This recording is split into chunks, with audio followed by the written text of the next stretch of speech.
Buenas tardes, Lisa. En el día de hoy nosotros les vamos a presentar sobre la fisiopatología y semiología del sistema renal. El sistema renal va a ser un conjunto de órganos que van a estar encargados de filtrar la sangre y eliminar las sustancias de desecho y mantener los equilibrios de los líquidos, electrolitos y del pH en el organismo. Está conformado por vías urinarias altas que es formado por los riñones y por los uréteres y por las vías urinarias bajas que están formadas por la vejiga y por la uretra. El adecuado funcionamiento de este sistema es esencial para conservar la homeostasis del organismo y comprender las estructuras y funciones que permiten comprender mejor las alteraciones que puedan llegar a afectar a este sistema. Ya, empezamos primero por la uretritis. ¿Qué es la inflamación de la uretra? Que es el conducto encargado de transportar lo que es la orina desde la vejiga hacia el exterior del cuerpo. Esta inflamación ocurre principalmente por infecciones bacterianas o virales, especialmente infecciones de transmisión sexual como la gonorrea o la clamidia. La uretritis también puede afectar tanto a hombres como a mujeres y producir así diferentes molestias urinarias importantes. Entre las principales causas de la uretritis son las infecciones bacterianas de transmisión sexual.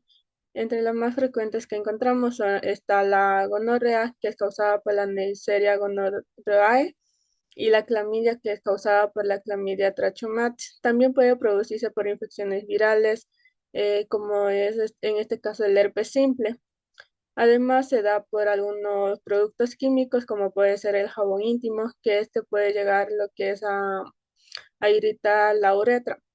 Otra causa también es los traumatismos o las lesiones ocasionadas por las sondas urinarias o la manipulación de la zona.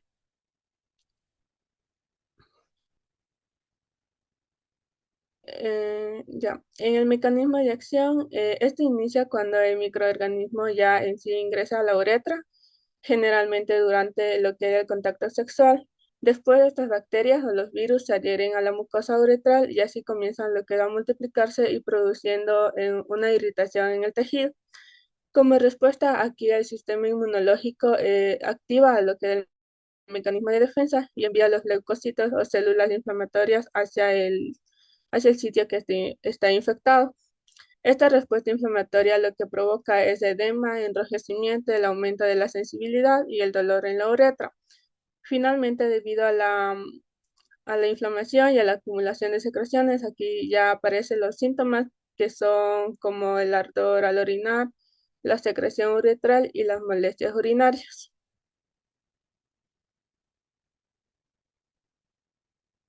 Ya. Entre los signos son manifestaciones que el profesional de salud puede observar durante el examen físico.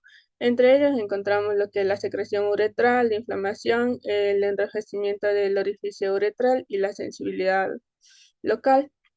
Por otro lado, tenemos lo que los síntomas, que son las molestias que refiere el paciente, como es el ardor o dolor al orinar, picazón uretral, la necesidad frecuente de orinar y el dolor durante las relaciones sexuales. En algunos casos también puede existir lo que es la secreción anormal por la uretra.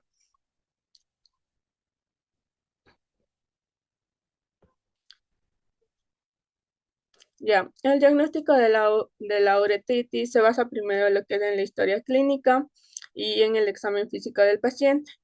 Posteriormente, aquí se realiza lo que son pruebas complementarias, como es el análisis de orina, para así poder detectar los signos de infección, y también puede realizarse un cultivo de secreción uretral para identificar al microorganismo que esté causando esta infección. Además, se solicita pruebas para detectar infecciones de transmisión sexual y así indicar lo que es el tratamiento adecuado.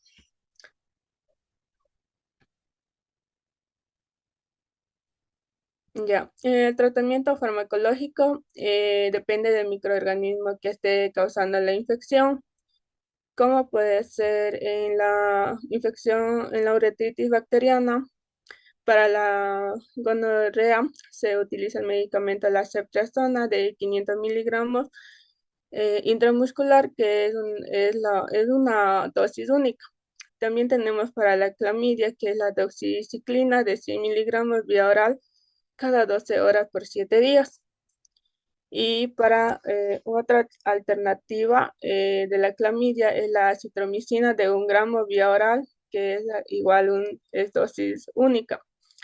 Para la uretritis viral, que en este caso del herpes simple, es el aciclovir de 400 miligramos vía oral cada 8 horas, una duración de 7 a 10 días. Tenemos también para el manejo sintomático, es decir, para el dolor o ardor al orinar, el ibuprofeno de 400 miligramos vía oral cada 8 horas según la necesidad que requiera este paciente. En el tratamiento no farmacológico, tenemos que beber suficiente agua para que así ayude a eliminar las bacterias y aliviar la irritación. También tener una higiene íntima adecuada, es decir, lavar la zona genital con agua y jabón neutro y secarlo bien. Evitar lo que son los irritantes químicos, como por ejemplo no usar los jabones íntimos o los perfumados, desodorantes íntimos. También evitar relaciones sexuales hasta completar lo que es el tratamiento. El uso de preservativo, esto es lo que ayuda es a reducir el riesgo de infecciones de transmisión sexual. Algo importante aquí también es el tratamiento en la pareja sexual, es esencial para que así haya de prevenir las infecciones y nuevas transmisiones. Y la educación sobre las infecciones de transmisión sexual, conocer y prevenir infecciones de transmisión sexual.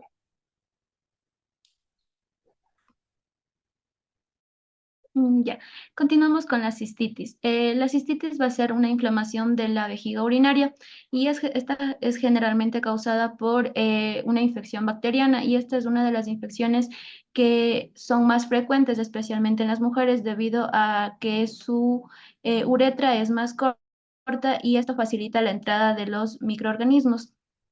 Em,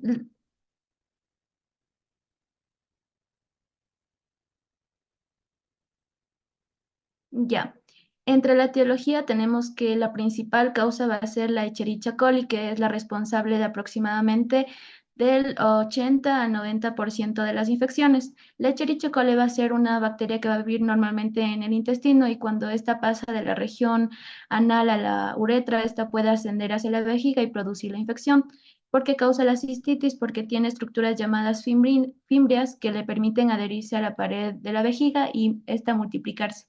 También tenemos la Klebsiella, que es una bacteria oportunista que puede encontrarse tanto en el intestino y en los hospitales. Esta va a colonizar las vías urinarias cuando las defensas del organismo están disminuidas o cuando existe instrumentación urinaria. También tenemos la Proteus mirabilis, que esta es una bacteria frecuente en infecciones urinarias complicadas. Esta va a causar la cistitis porque esta produce una enzima llamada la ureasa que va a alterar el pH de la orina y esta va a favorecer a la formación de los cálculos urinarios y esta facilita la infección.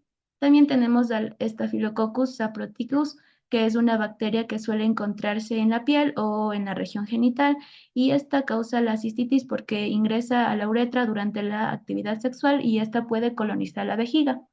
También tenemos otras causas, que es el uso prolongado de la sonda urinaria, que esta va a actuar como una vía de entrada para los microorganismos y esta aumenta el riesgo porque rompe las barreras naturales de protección y va a facilitar que las bacterias lleguen directamente a la vejiga.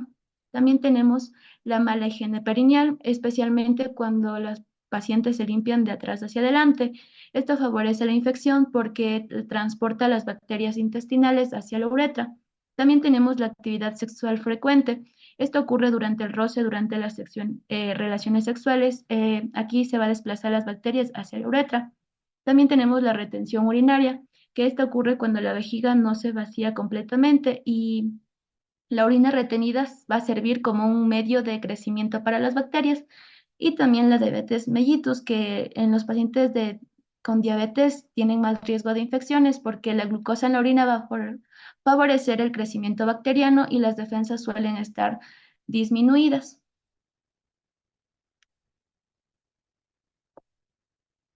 Ya, la fisiopatología de la cistitis, como primero las bacterias van a llegar a la uretra y estas van a ascender hasta la vejiga, donde se van a adherir al epitelio vesical, que esta es la pared interna de la vejiga. Ahí se van a multiplicar rápidamente y el organismo va a responder activando el sistema inmunitario, donde va a producir una inflamación de la mucosa vesical y esta inflamación va a generar irritación y va a disminuir la capacidad normal de almacenamiento de la vejiga. Como consecuencia vamos a tener que la vejiga se va a volver más sensible y va a aparecer la necesidad frecuente y dolorosa de orinar.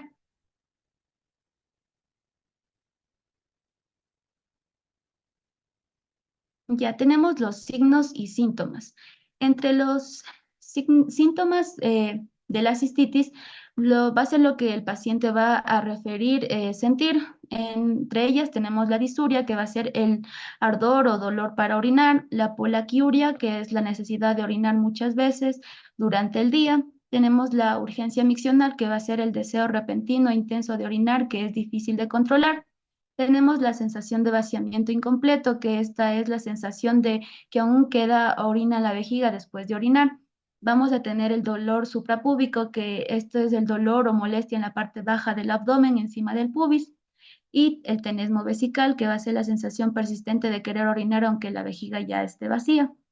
Entre los signos vamos a tener la sensibilidad suprapúbica, que este va a ser la dolor a la palpación en la región suprapúbica durante el examen físico. Tenemos la hematuria, que va a ser la presencia de sangre en la orina, visible o detectada en los exámenes. Tenemos la orina turbia, que es la orina cuando pierde su aspecto transparente debido a los leucocitos, bacterias y las células inflamatorias. Y tenemos la piuria, que es la presencia de pus o abundante leucocitos en la orina. Tenemos la bacteriuria, que es la presencia de bacterias en el examen general de orina o urocultivo.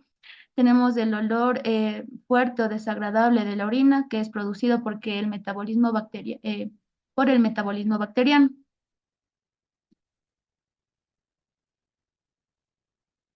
Ya, entre el diagnóstico, el gol estándar va a ser el urocultivo con antibiograma, que va a permitir identificar y cuantificar el microorganismo responsable de la infección. En esta vamos a observar el crecimiento bacteriano, el tipo de microorganismo aislado, la cantidad de bacterias persistentes, la sensibilidad o resistencia a los antibióticos, y esto va a ser seguido de un examen general de orina, una búsqueda de piuria, nitritos positivos y esta raza leucocitaria.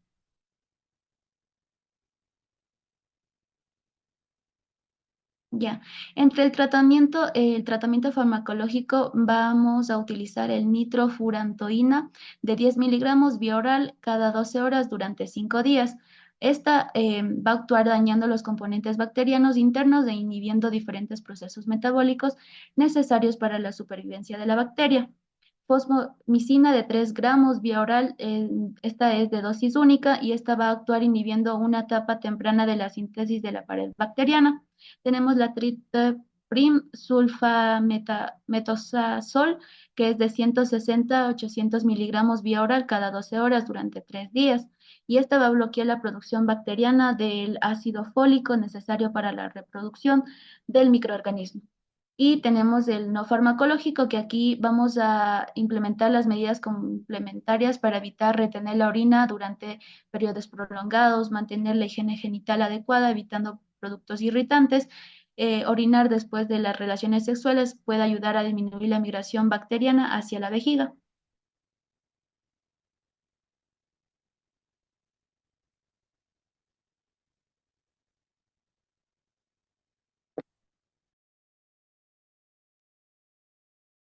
Ya, ahora comenzamos con la pielonefritis. La pielonefritis básicamente es una infección del riñón y de la pelvis renal que básicamente esta va a ir ascendiendo mientras no se controlan las infecciones ya mencionadas como es la uretritis y la cistitis. Esta puede ser aguda o crónica y generalmente ocurre cuando el microorganismo que ha invadido la uretra va ascendiendo hasta llegar a los túbulos renales y los riñones.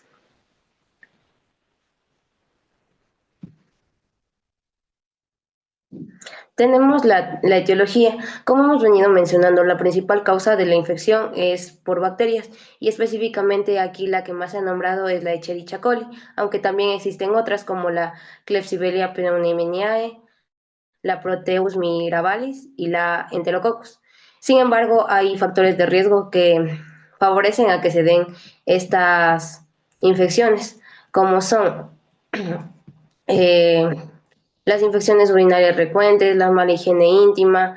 También tenemos la obstrucción renal, en este caso se puede mencionar a lo que son los cálculos renales, el reflujo vesicouretral, que es básicamente que la orina regresa desde lo que es la vejiga hacia los riñones. Tenemos también el embarazo, pues ayuda a que mientras el feto va creciendo, la orina o la vejiga más, se podría decir que obstruida. Tenemos también otras enfermedades como puede ser la diabetes mellitus o incluso en la zona hospitalaria lo que es el uso de las sondas urinarias.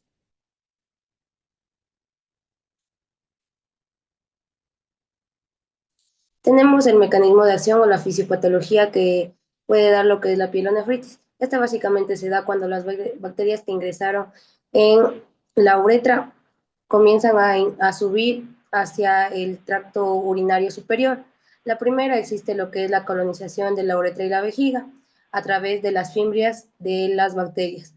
Esta va a ascender por los uréteres y va a llegar finalmente a la pelvis y al tejido renal.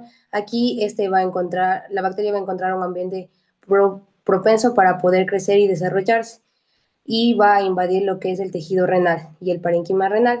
Como tal, nuestro cuerpo lo que va a hacer es activar el sistema inmunológico y aquí se va a liberar lo que es las citocinas y van a traer células inflamatorias que da como resultado la inflamación y el daño renal.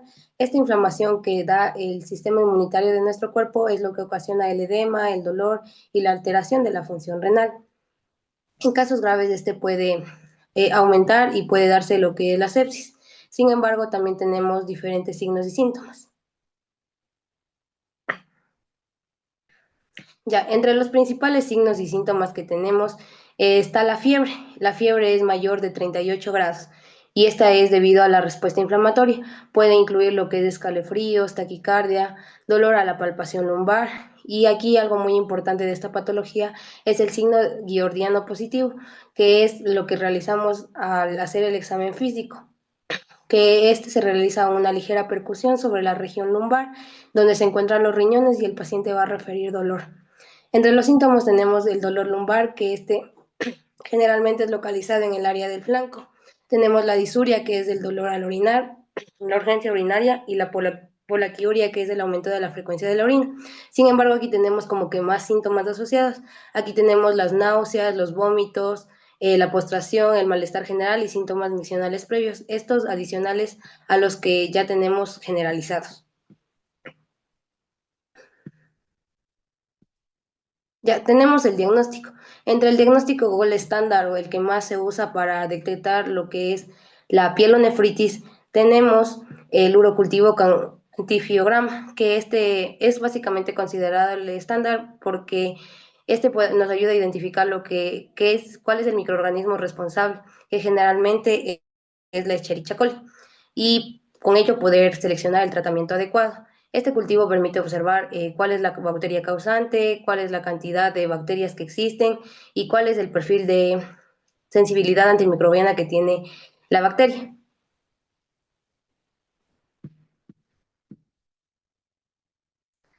Tenemos un tratamiento farmacológico como uno no farmacológico. Entre el farmacológico tenemos el principal, el ciprofloxacino. El ciprofloxacino, que es de 500 miligramos vía oral, se debe tomar cada 12 horas y tiene una duración de 7 a 14 días. Seguimos con la ceftriaxona, que esta es intravenosa cada 24 horas, es decir, una vez al día, y esta tiene una duración de 7 a 14 días dependiendo de la gravedad en la que se encuentre la pielonefritis.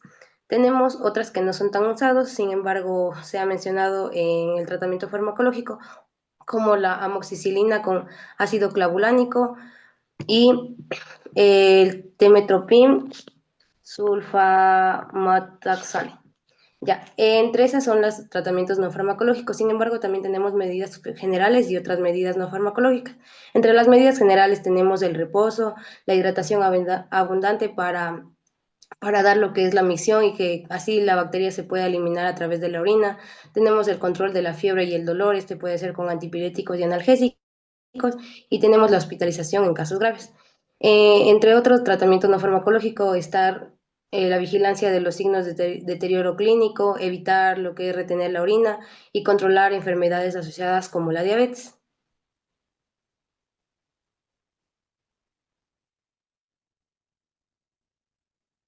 Ya, por último, tenemos como que un cuadro comparativo donde se especifica la definición, etiología, fisiopatología de la pielonefritis, pero sin embargo, esta cuando es aguda y cuando es crónica.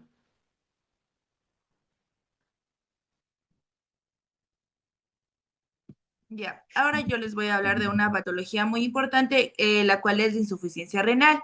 ¿Pero qué es de insuficiencia renal? Esta es la incapacidad de los riñones para poder mantener adecuadamente el equilibrio de los líquidos, de los electrolitos y ácido base, y también para eliminar los productos de desecho del metabolismo. Entonces, como consecuencia, esto se acumula sustancias tóxicas en la sangre, es decir, la urea, la creatinina y otros metabolitos. Ya, esta puede clasificarse también en insuficiencia renal aguda, que es la disminución rápida de la función renal en horas o días, y también se clasifica en la insuficiencia renal crónica, que es la alteración progresiva e irreversible de la función renal durante más de 3 meses. Ya, ahora la etiología. Esta es prerrenal, que es la disminución de flujo sanguíneo renal, en donde existe una deshidratación severa, una hemorragia, shock, insuficiencia cardíaca y quemaduras extensas. También tenemos la renal o intrínseca, que es el daño directo al riñón. Entonces, aquí lo que vamos a poder observar es una necrosis tubular aguda, la glomerulonefritis, la nefritis intersticial, los fármacos nefrotóxicos, también la sepsis. El número 3 tenemos un porrenal, que es la obstrucción urinaria. Aquí vamos a poder observar una hiperplasia prostática, los cálculos renales, los tumores y la estenosis uretral.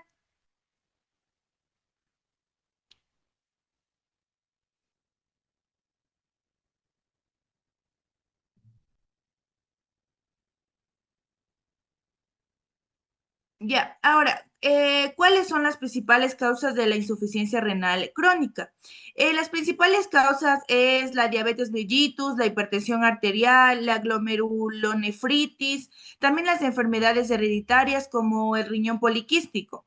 También tenemos el lupus eritematoso sistemático, las nefropatías obstructivas crónicas y de igual manera las infecciones urinarias recurrentes.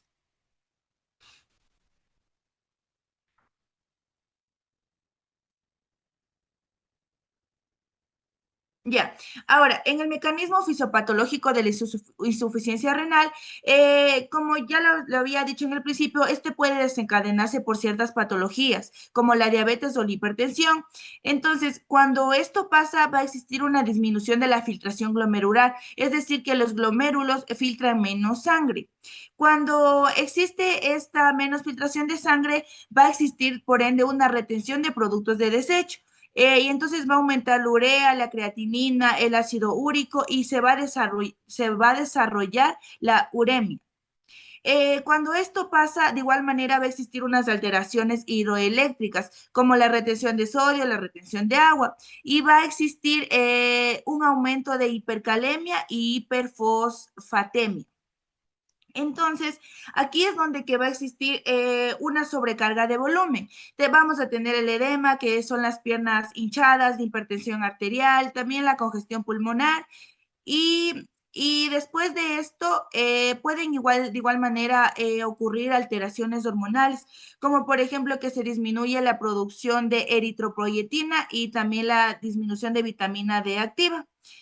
Entonces, cuando existe una disminución de eritropoyetina, también puede producir anemia o hipertiroidismo secundario. Y cuando existe una deficiencia de vitamina D, va a existir, por ende, hipocalcemia y osteodistrofia renal. Entonces, después de todas estas alteraciones es cuando va a existir una falla renal avanzada. Es decir, que esta acumulación progresiva de toxinas urémicas que van a afectar al cerebro, al corazón, también al sistema digestivo y de igual manera al sistema hematológico.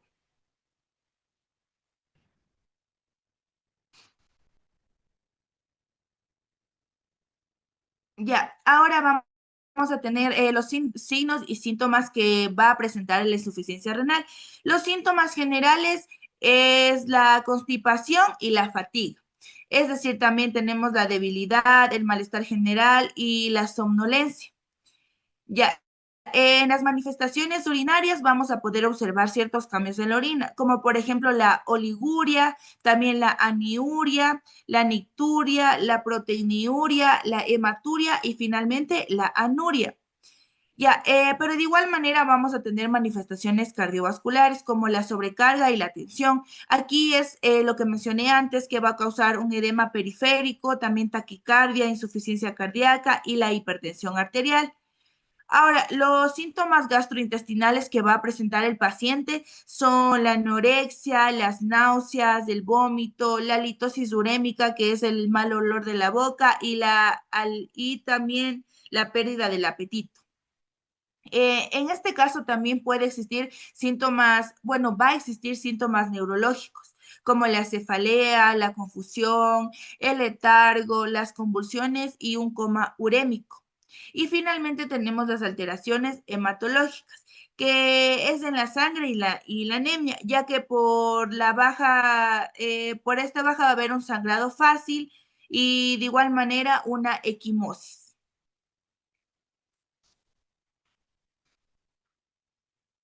Ahora, el diagnóstico. Bueno, los exámenes de laboratorio es lo que yo investigué, los gold estándar de seguimiento, se realiza la creatinina sérica y la tasa de filtración glomerular y la de la urea. También tenemos otros para complementar como los electrolitos séricos, el potasio, exámenes de sodio, de calcio, también de fósforo, la gasometría arterial.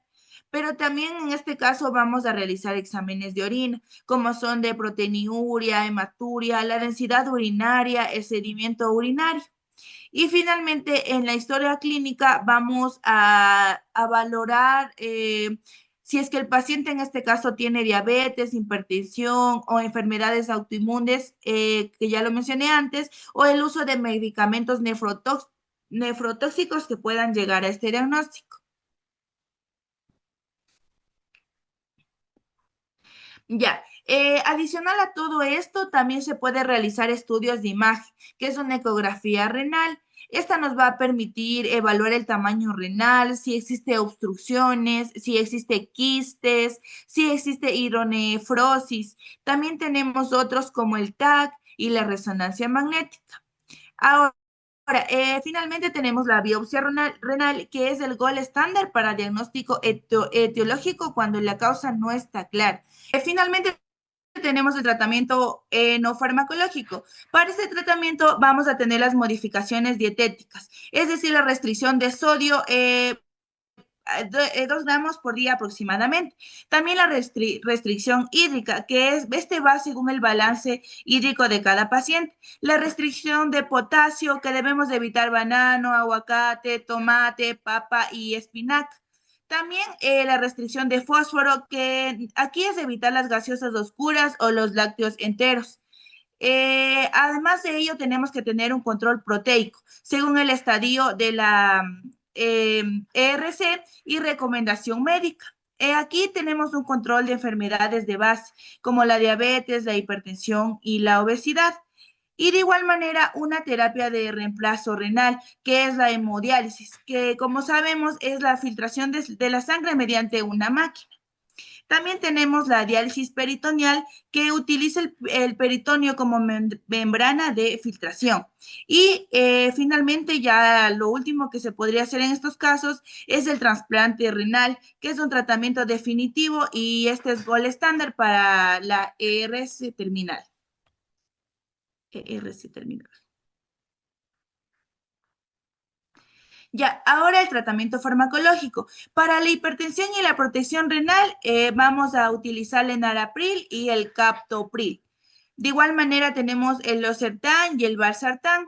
Y para la sobrecarga de líquidos, vamos a utilizar diuréticos de LASA como la furosemida. Para la anemia renal, vamos a utilizar agentes estimulantes de eritropoyesis como la epotenia alfa.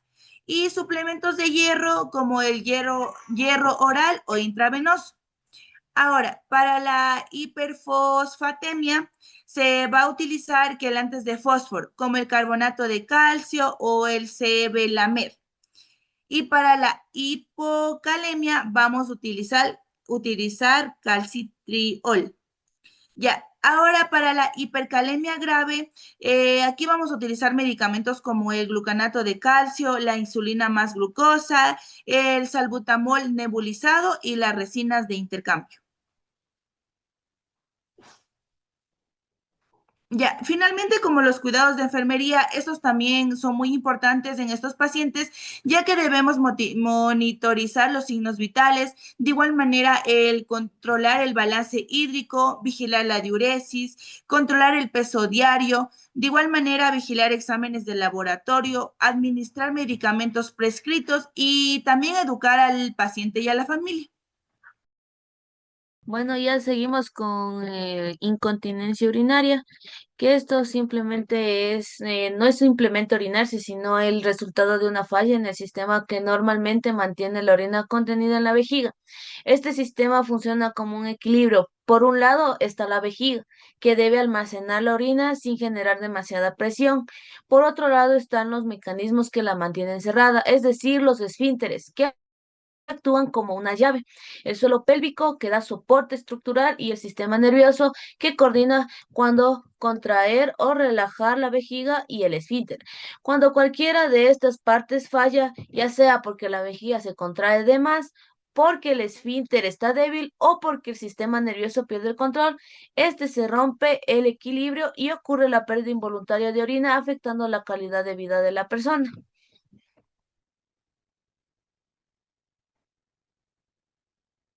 ¿Continúo? Em, Bueno, aquí tenemos, se subdividen en cuatro muy importantes que de la incontinencia urinaria. Por ejemplo, que tenemos primero que es de esfuerzo. Este se pierde orina cuando se sube la presión en el abdomen, al toser, al reír, al correr, estornudar, cargar peso. Pero la vejiga no se contrae. El escape es puramente mecánico por presión. ¿Qué significa esto? Que se escapa orina por presión física, no porque la vejiga se active. Y en cambio, la de urgencia es que aparecen ganas repentinas y muy fuertes de orinar, tan intensas que no se pueden aguantar y suelen haber escapes antes de llegar al baño. Aquí sí hay una contracción involuntaria de la vejiga. El destructor se activa por sí solo. En sí, esto del de urgencia es las ganas urgentes e incontrolables porque la vejiga se contrae sin avisar.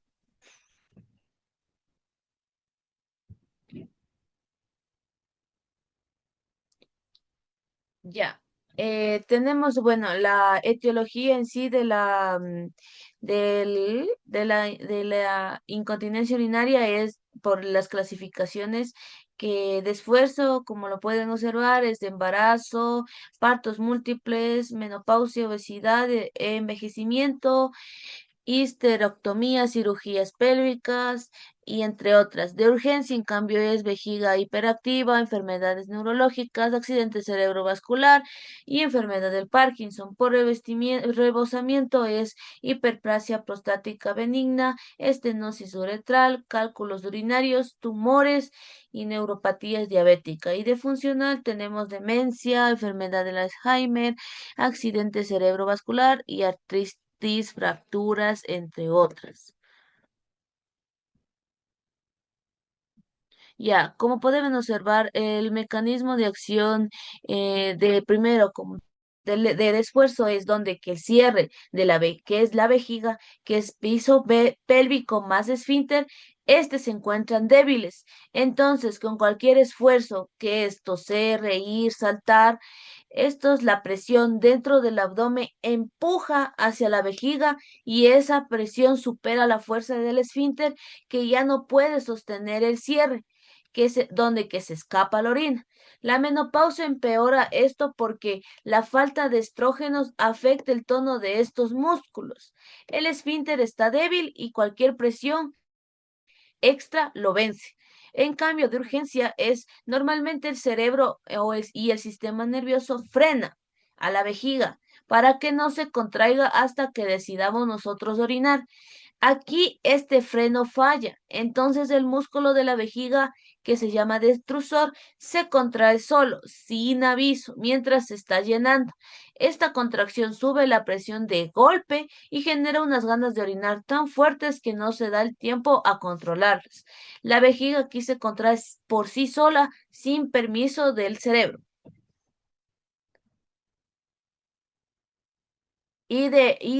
Por rebosamiento, aquí hay algo que obstruye la salida, por ejemplo, la próstata agrandada. Entonces, la vejiga nunca se vacía del todo. Con cada micción queda un resto y ese resto se va acumulando cada vez más, estirando la vejiga como un globo. Cuando ya no cabe más orina, la presión dentro es tan alta que vence un poco la resistencia de la salida y gotea de forma constante, aunque la persona no sienta ganas fuertes de orinar. La vejiga se llena tanto que rebalsa y en goteo continuo, que no para. En cambio, el funcional es donde que el aparato urinario conserva una función normal, pero existen alteraciones cognitivas, físicas o ambientales que impiden reconocer la necesidad de orinar o desplazarse hacia el baño a tiempo.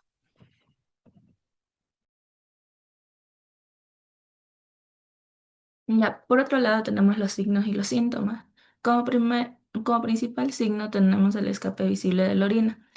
Esta en sí es la salida involuntaria de orina. Luego tenemos la irritación cutánea, que se refiere a la humedad constante, la cual produce enrojecimiento e irritación en la piel. Tenemos también la distensión vesical, que es cuando la vejiga permanece llena porque no logra vaciarse completamente. La humedad persistente, que es cuando la ropa interior permanece húmeda durante gran parte del día. Luego continuamos con los síntomas. Eh, Tenemos la urgencia urinaria, que es cuando el paciente siente una necesidad repentina e intensa de orinar. La polaquiuria, que es cuando la persona orina muchas veces durante el día. La nocturia, que es levantarse varias veces durante la noche para orinar. Y la sensación del vaciamiento incompleto, que es cuando el paciente, después de orinar, él siente que todavía queda restos de orina dentro de la vejiga.